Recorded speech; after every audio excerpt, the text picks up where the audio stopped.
Good evening and bienvenue, my fond fair friends and family. And this is part one to What If Issei was the reincarnation of Escanor, the lion sin of pride. Now, the way this is going to start off is quite simple. We're going to be starting off with Issei as a baby. Now, as a baby, his mother and father are doting on him. Oh, what a precious little one!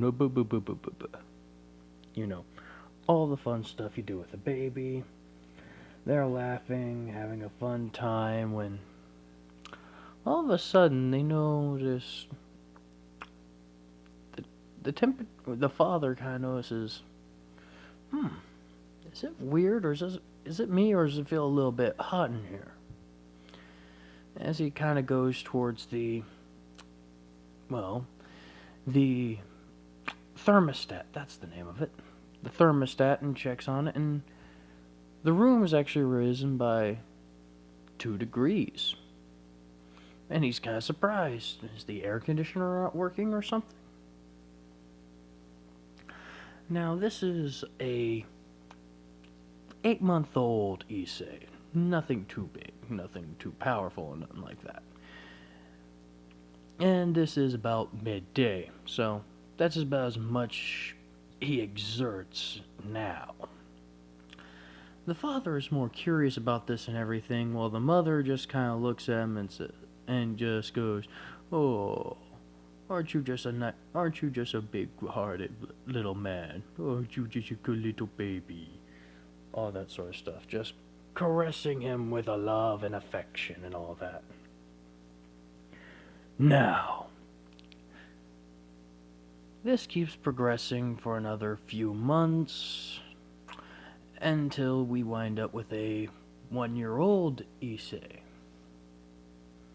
Now, at 1 year old, he's, doing what 1 year olds do, getting teeth, crying, hollering. And one day, Issei's father is left all alone to take care of poor little Issei for a little while. And Issei's father is not the brightest man in the room. So, whenever he was in the middle of changing Issei, he answered a phone call. And I'd say he got him changed and everything and stuff like that. But when he answered that phone call, he walked away from the crib because it was a business call. Or I wouldn't say crib, the changing station. He forgot to put Issei back in the crib before he did that.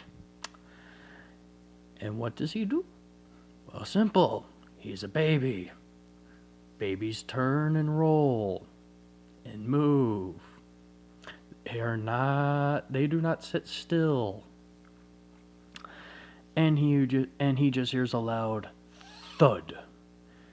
He quickly drops the phone and turns around to see little Issei fell onto the ground. He goes, "Oh no, oh no, oh no." He picks him up. He doesn't jerk him off the ground. He gently picks him up and everything, and Issei's just laughing. Like, that was fun. Essentially is what you get from the impression of this little laughter. He's just kicking and everything, like, yeah. And his father's just going, "Okay, thank goodness you're sturdy. You're as sturdy as your mother. Oh. We will not tell her about this, you understand? Do not tell her about this, okay? When you're older, you don't tell her about this. I'll get you a car, okay? Okay? Okay, little man?" And you just kind of see this little, he views it as a nod of approval. In actuality, it's just a baby kind of looking around and darting up and down and everything. He's like, okay, we have a deal. as he quickly puts little Issei back into the crib, and he goes and picks up his phone, and he says, and his business partner's going, "What the hell did you do? What the hell happened? Everything all right?" He says, oh yes, just had a brush with death for a quick moment," as he quickly hangs up the phone. Now, why did he say that? Oh, simple. He is quite scared of his wife, who is not like Issei's mother in this at all. Nah, she's a bit more rambunctious, she's a bit more flamboyant, but most importantly, she's a bit more tough. And by a bit, I mean a bit. She is actually what you would call a former, I would say, Muay Thai champion. Yes, we'll go down that route. Why not? Because I like going down that route.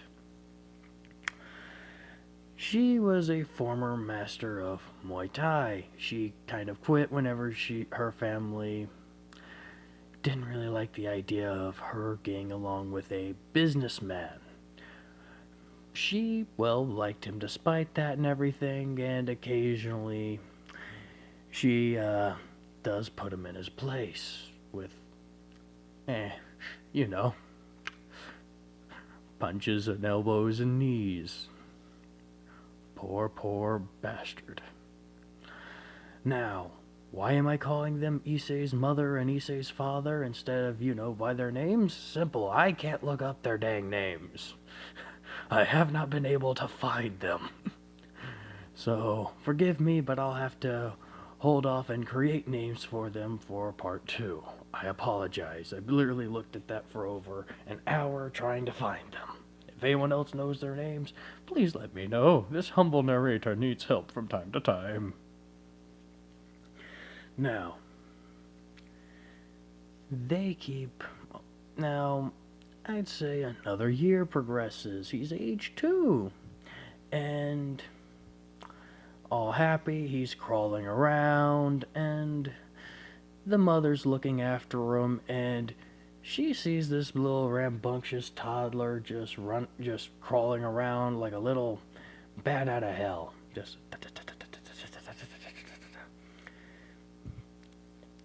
She follows closely behind him and does basically the super mom thing of keeping everything neat, orderly, taking care of all the stuff around the house, cooking, cleaning, and taking care of the baby, all while making it look easy. Now, she begins to notice that Issei's a bit hot, like he's feverish hot. And the room's getting a bit hotter as well, as she's noticed. Around this time of day, it's always gotten hotter. So she picks him up, pats him on the back and everything, and kinda calls her mother. Good old Granny.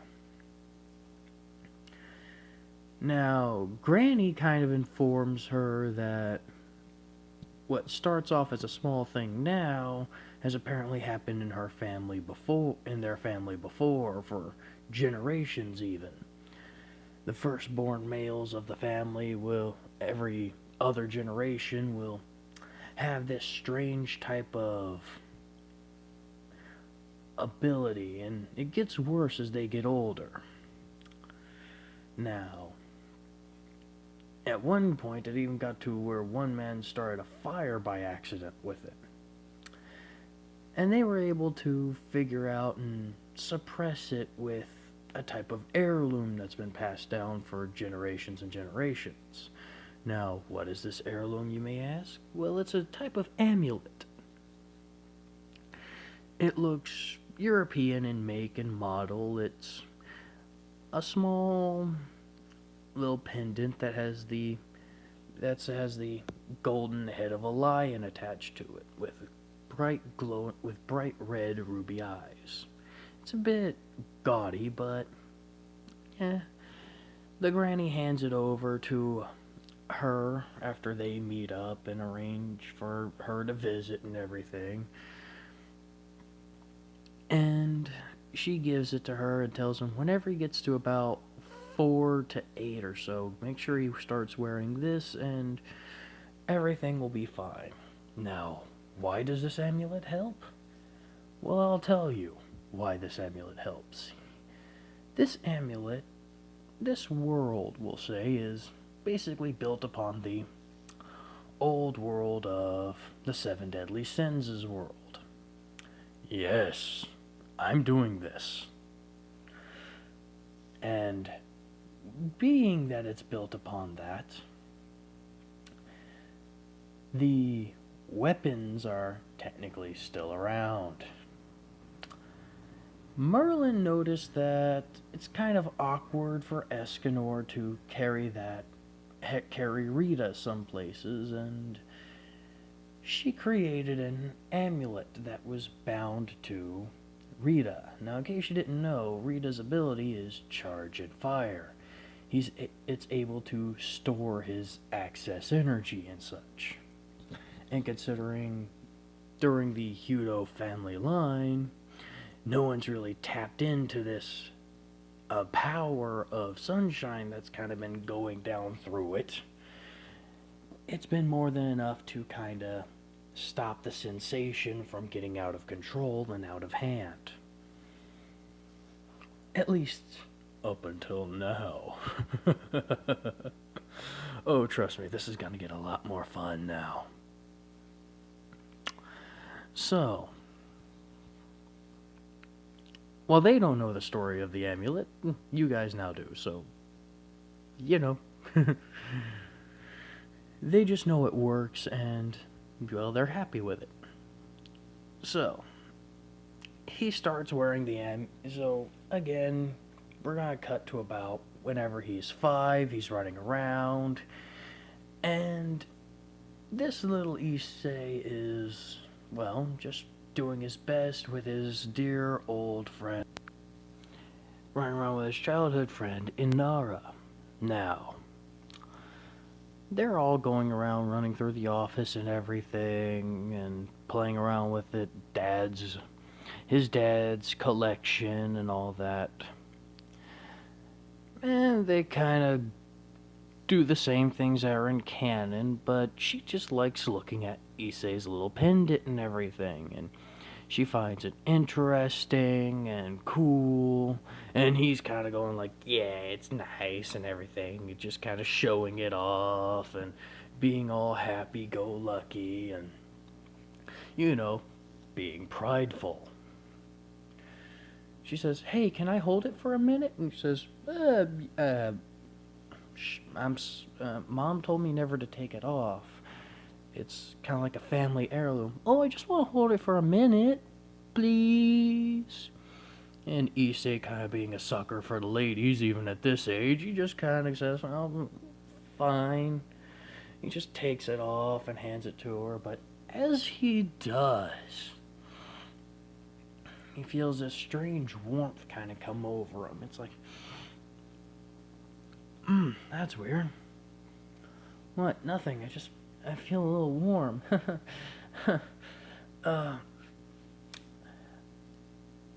Oh, really? And she kind of gets up a little bit close to him and puts her hand on his head and everything, you know, because kids are curious. They learn from their parents, and, well, parents kind of do this thing from time to time with their children. Be like, oh, you feel warm? Here, let me put my hand on your head, see if you got a fever. And they do imitate. So she puts her hand on his head, and he kind of gets a little bit nervous. Says, I'm fine, and gives her a light shove.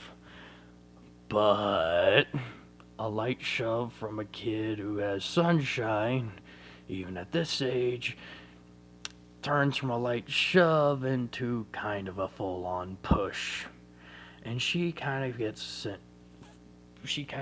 well, knocked back a good 3 feet onto her butt. Now, this isn't enough to really hurt her per se, but it scares the holy crap out of her. And I do mean that not literally, but it does scare the living daylights out of her. Like, oof. She kind of starts crying and everything, and Issei runs over. I'm sorry. I didn't mean to. I'm sorry. And she just kind of looks at him, you idiot, and just kind of tosses the necklace at him and runs off. He picks it up and everything, puts it back on his head, put it back around his neck, and that's when he kind of feels a little bit something kind of fall, and then he notices, huh? He's kind of bleeding. Why is he bleeding? She tossed an amulet made of gold at his head. Well, not at his head. She didn't aim, but she threw it. It hit his head. He didn't really notice, and it fell down. Why didn't he notice? Simple. Right at this moment in time, he's got sunshine flowing through his veins because the amulet wasn't on him. As soon as he puts it back on, yeah, he feels it. He feels it quite a bit. It's like, ow! And then it comes a whole thing, back and forth, blah, blah, blah, blah, blah, blah, blah, blah, blah. Kids arguing. Mom just tells them both to shut the hell up. She batches up Issei's, will cut on his head, but it leaves a bit of a scar.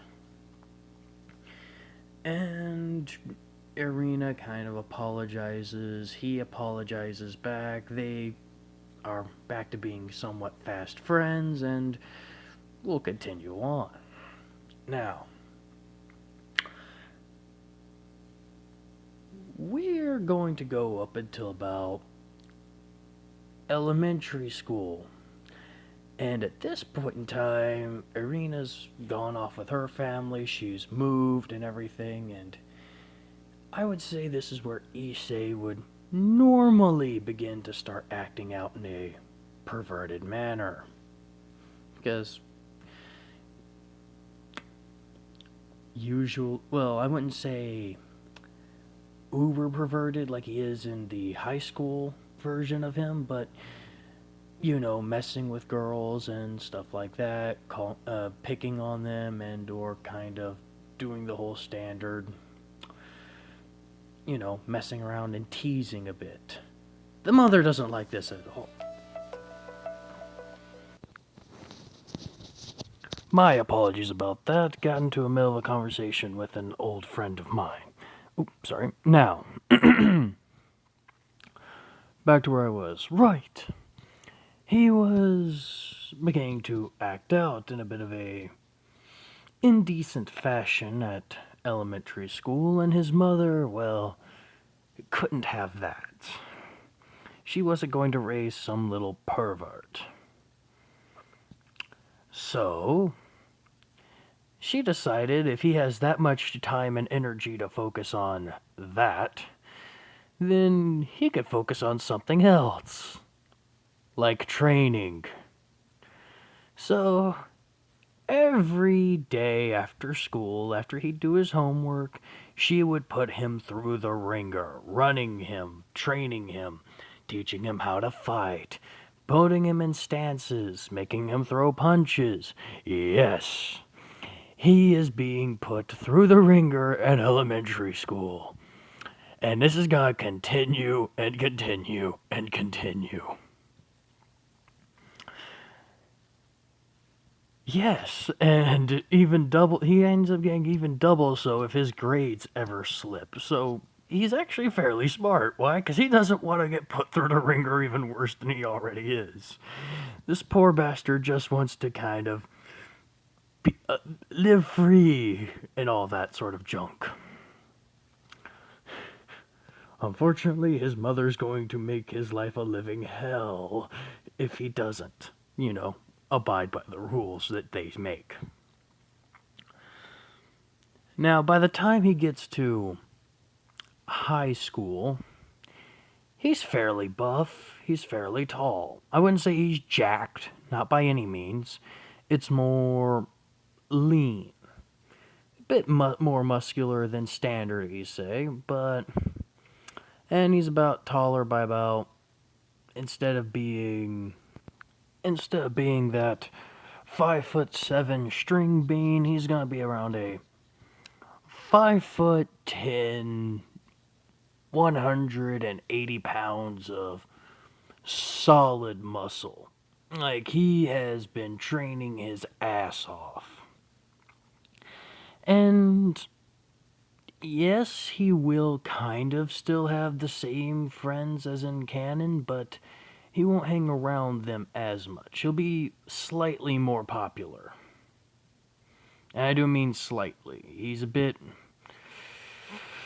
The reason he's not more popular, well, he goes home, he goes from school, home, workout, rinse, repeat. He doesn't do a lot of after school activities or any of that nature. He's more of a homebody. Now, the reason why he's friends with those two is because they kind of accept him for, well, who he is. And he can be a bit more free to speak his mind around them than he can his own family. Now again, he talks about and looks at Rias and Akino and all them. He will ogles them. There's no other way of putting it. He does ogle them because they are beautiful women and he likes beautiful women. However, at this moment in time, he's one point approached by a, well, fairly beautiful young woman with solid black hair and good figure, known as, well, we all know this, Rainier. It's Rainier. She talks with him, see if he'd be willing to go out on a date and everything. He says, me? You sure? Yes. I find you kind of interesting, and I'd like to get to know you better and all that.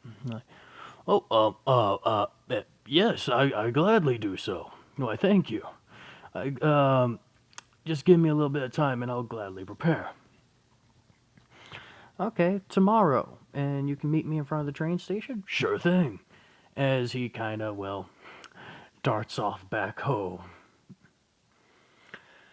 He goes home and he's got this smile on his face from ear to ear, and his mother's going, "What did you do?" Nothing. I have a date. Don't hit me. I have a date. You have a date? Oh, my baby boy's growing up. Like, Mom, no, please don't call me that. It's like, aw, but yeah, I like embarrassing you. I don't like it when you embarrass me. Yes, I get it. You're growing older. Now remember, yes, I know. Don't go beyond what she's not willing to go beyond, and make sure in case anything does happen, you have protection. Yes, I know, because yes, I don't want to go through that. So she geeks out about, well, I don't know currency exchange, so we'll just say a good solid $75 and hands it to him. Be like, that's a good bit. Um, uh, uh, why this much? Your father's gotten a raise recently and everything, because I'll tell you this right now, whenever you got a wife that's willing to push her son that hard, how do you think the wife's going to push you? Like, no. He's not slouching or anything like that. He's getting plenty of encouragement. And I'm not just talking about in one manner of being pushed hard like that. No. There's plenty of carrot and stick action going on there. You know, beating, getting thumped and everything, and possibly tossed around whenever he's, being lazy, and plenty of love and affection for whenever he's, doing a lot of hard work and such. So yes, Issei's father is actually making a bit of bank right now. Not a shit ton, but a bit. I'd say they were like high middle class at that point. So we take care of things around that sort of line, and he goes back and meets up with, well, Rainier. He takes her to the movies, they go throughout the park and everything, make sure they take her for a nice little walk and all that. He's doing the whole gentlemanly thing, takes her for a nice little dinner, and then he's about to escort her home. And before he does, they stop off at the park, incident where he got the little ticket from the little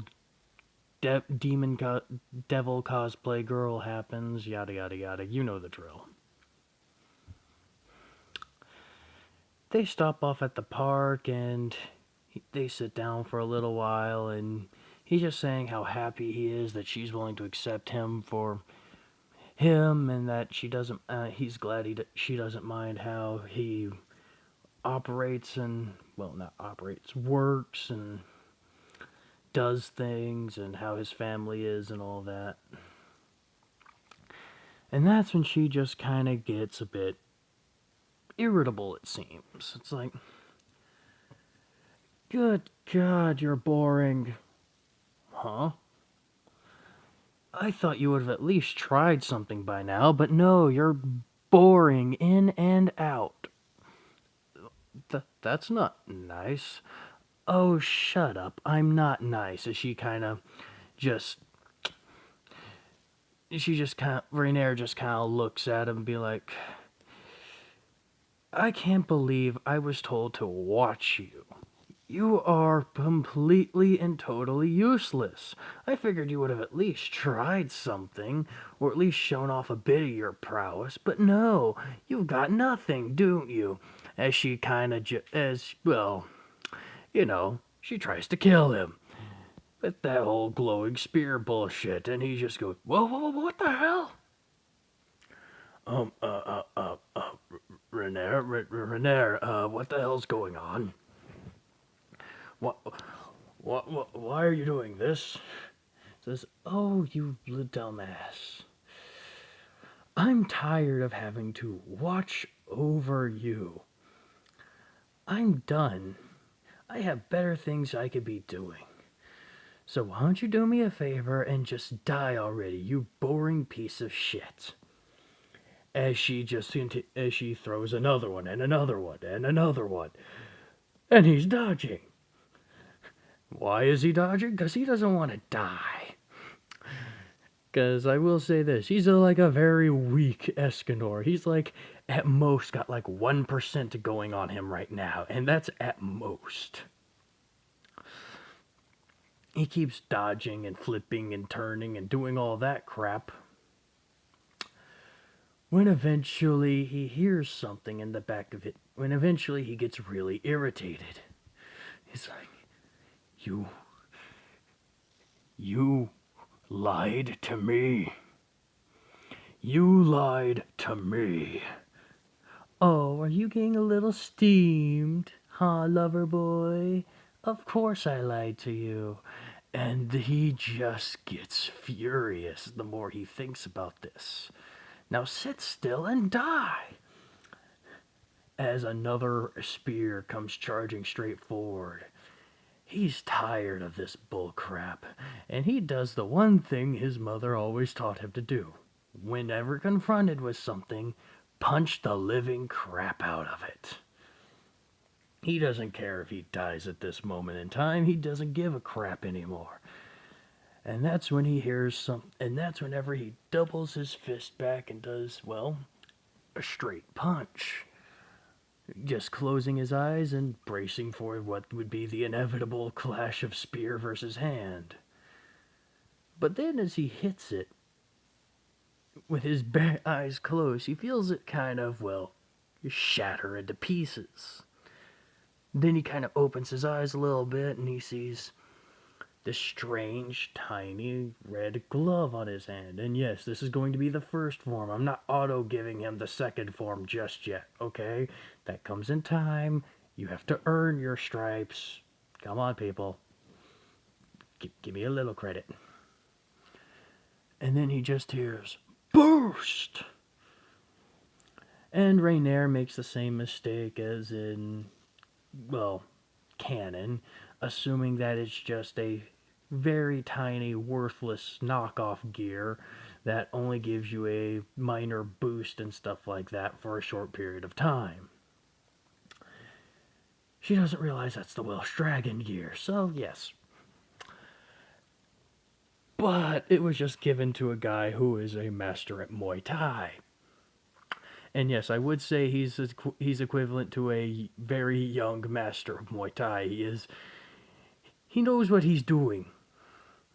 So again, she tries to throw another spear at him, and again he counters and, well, smashes it apart.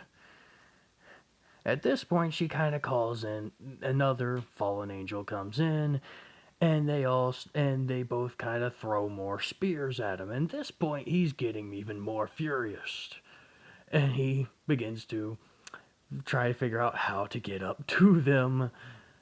Whenever one of them just says, "Enough of this," and appears right behind him, stabbing him through the back. Oh yes, he's not getting away unscathed in this. Well, I will admit, you were more trouble than I thought you would be. But,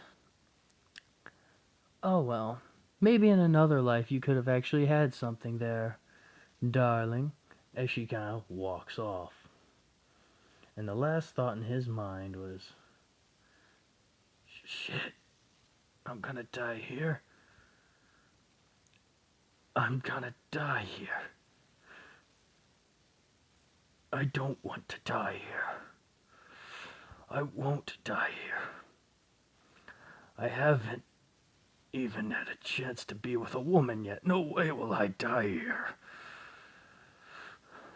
I won't let myself die here. I won't. I want to live. I want to live beyond anything. And that's whenever the card activates. Because you know, want to live beyond anything. Willing to make a deal for anything, you say. Sounds like something of the Grimoire Alley. And naturally, Rias comes down and essentially offers him a chance to stay alive if he becomes one of her vessels. Before he passes out due to blood loss and everything, he, well, gladly accepts.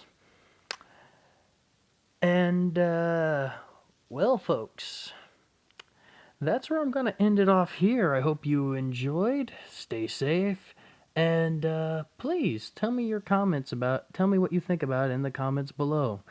I will do my best to try and make things more appealing later on, as well as make it more entertaining. But at the same point in time, I'm fairly new to this, so cut me some slack. Bye for now.